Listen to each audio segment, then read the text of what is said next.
দাও না, একদম নিচে, সবার নিচে।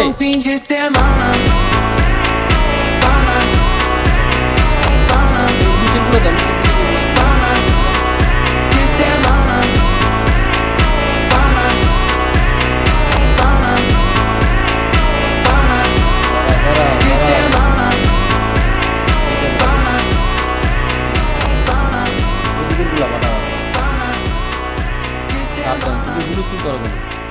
ডাইন সাইডে, সাইডের দিকে যেগুলো আছে বাইরের দিকে ওগুলো আগে সব পাঠাও, বাইরের দিকে পাঠাও।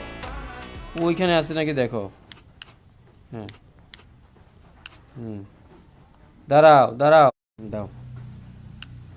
ওইখানে কেন গেছো আবার? সাবধানে, পারো না? তুমি কই যাও? শীষ দিতে?